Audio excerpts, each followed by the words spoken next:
Welcome to my channel. ఈరోజు అమ్మ వంటల రుచిలో సమ్మర్ స్పెషల్ నోరూరించే ఆంధ్ర ఆవకాయ పచ్చడి పూర్తి కొలతలతో ఎలా తయారు చేసుకోవాలో ఇప్పుడు చూద్దాం. అంతకంటే ముందుగా మీరు ఫస్ట్ టైం నా ఛానల్ని చూస్తున్నట్లయితే మరిన్ని వంటల కోసం అమ్మ వంటల రుచి ఛానల్ని సబ్స్క్రైబ్ చేసుకుని పక్కనే ఉన్న బెల్ ఐకాన్ కూడా ప్రెస్ చేయండి. అప్పుడే నా వీడియోకి సంబంధించిన నోటిఫికేషన్ ముందుగా మీకు వస్తుంది. ముందుగా టెంక కట్టినటువంటి ఆవకాయ కాయలను బాగా కడిగి తుడుచుకున్న తర్వాత అరగంట పాటు ఫ్యాన్ గాలికి ఆరబెట్టుకోండి. తర్వాత ఇలాగా ముక్కలుగా కుట్టించుకొని ఇందులో ఉన్నటువంటి పప్పు అలాగే ఇలా పొరలా ఉంటుంది, ఈ పొరను తీసేసుకొని పొడి క్లాత్ తోటి నీట్గా తుడుచుకొని పెట్టుకోవాలి. ఇలా ఇవన్నీ కూడా నేను రెడీ చేసి పెట్టుకున్నాను. మీకు చూపించడం కోసం కొన్ని ముక్కలను అయితే ఉంచాను.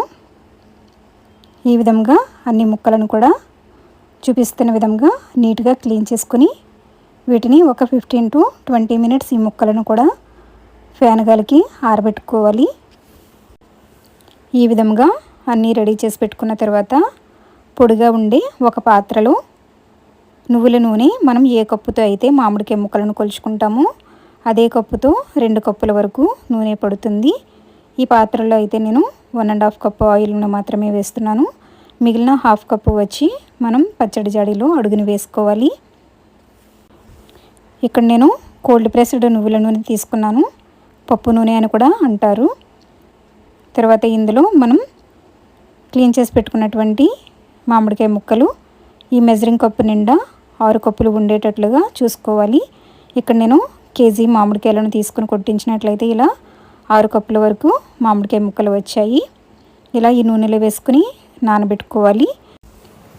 తరువాత పొడిగా ఉండే బేసిన్లోకి ఎండలో ఎండబెట్టుకుని పౌడర్గా చేసుకున్నటువంటి ఆవపిండి మెజరింగ్ కప్పుతో 1 కప్పు, అలాగే పచ్చికారం పచ్చడి కారం మెజరింగ్ కప్పుతో 1 కప్పు, అలాగే మెంతిపిండి 2 నుంచి 3 టీ స్పూన్ల వరకు వేసుకోవచ్చు.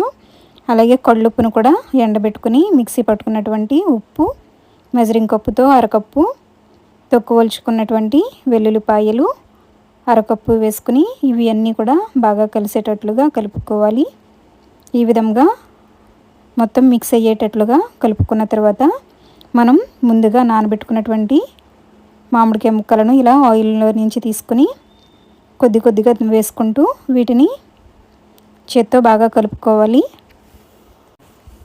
చెయ్యి తడి లేకుండా చూసుకోవాలి. అలాగే మనం వాడే పాత్రలన్నీ కూడా తడి లేకుండా పొడిగా ఉండేటట్లుగా చూసుకోవాలి. ఇలా పొడిగా ఉండి గ్లాస్ జార్లోకి వేసుకోవాలి. ఇందులో అడుగుని 1/2 కప్పు నూనె వేసుకోండి. ఇలా అడుగుని నూనె వేయడం వల్ల మళ్ళీ ఇది పైకి వస్తుంది. ఈ విధంగా మామిడికాయ ముక్కలన్నీ కూడా ఈ మసాలా కారంలో కలుపుకొని ఇందులో వేసుకోవాలి. ఈ విధంగా అన్ని ముక్కలను కూడా నూనెలో నుంచి తీసుకొని ఇలా కారంలో వేసి కలుపుకొని జాడీలోకి వేసుకోవాలి. ఇలా నూనెలో వేసి ముక్కలు తీయడం వల్ల పచ్చడి త్వరగా పాడవకుండా ఉంటుంది. ముక్క కూడా మెత్తబడకుండా సంవత్సరమైనా కూడా గట్టిగా ఉంటుంది. మనం తీసుకుని మామిడికాయ ముక్కలన్నీ కూడా టెంక ఉండేటట్లుగా చూసుకోవాలి. మనం తయారు చేసే పచ్చడి మే నెలలో తయారు చేసినట్లయితేనే చాలా మంచి కాయలు దొరుకుతాయి. పచ్చడి అనేది సంవత్సరం దాటినా కూడా కలర్ మారదు, ముక్క మెత్తబడదు, టేస్ట్ అయితే సంవత్సరమైనా కూడా అలాగే ఉంటుంది. నాకు లాస్ట్ ఇయర్ పచ్చడి కొద్దిగా ఉంది, అది కూడా ఇప్పటికీ కూడా ఫ్రెష్గా పట్టినటువంటి పచ్చడి లాగానే ఉంది. మనం ఫ్రిడ్జ్లో ఏమీ పెట్టనవసరం లేదు, బయట ఉంచినా కూడా బాగుంటుంది. ఈ విధంగా పచ్చడి మొత్తం జాడీలోకి వేసుకున్న తర్వాత మనం మామిడికాయ ముక్కలు ముంచుకున్నటువంటి నూనె ఏదైతే మిగిలిందో అది మొత్తం ఇలా పైనుండి వేసేసుకోవాలి. ఇలా వేసుకుని మూత పెట్టుకుని ఉంచినట్లయితే 3వ రోజుకల్లా నూనె అంత పైకి వచ్చి చక్కగా ఊరుతుంది. దీనిని మధ్యలో ఒకసారి కలిపితే సరిపోతుంది. 2వ రోజుని 3వ రోజుని మరలా చూపిస్తాను. 3వ రోజుకి చూస్తున్నారు కదా, నూనె మొత్తం పైకి తేలి చక్కగా ఊరింది. ఇలా నూనె పైకి తేలే విధంగా ఎప్పుడు కూడా పచ్చడి తయారు చేసుకోవాలి, లేదంటే బూజు పడుతుంది.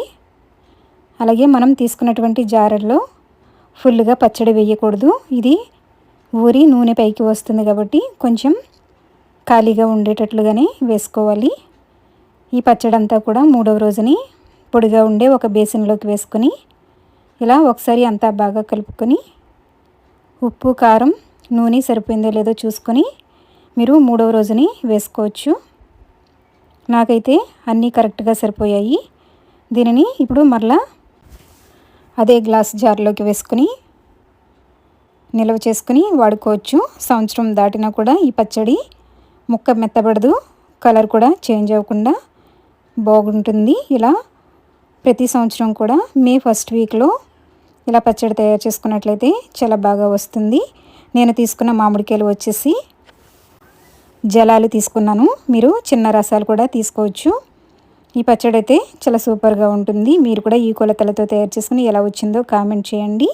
ఈ వీడియో మీకు నచ్చినట్లయితే లైక్ చేసి మీ ఫ్రెండ్స్కి, రిలేటివ్స్కి షేర్ చేయండి. మీరు ఫస్ట్ టైం నా ఛానల్ని చూస్తున్నట్లయితే మరిన్ని వంటల కోసం అమ్మ వంటల రుచి ఛానల్ని సబ్స్క్రైబ్ చేసుకోండి. Thank you for watching my video.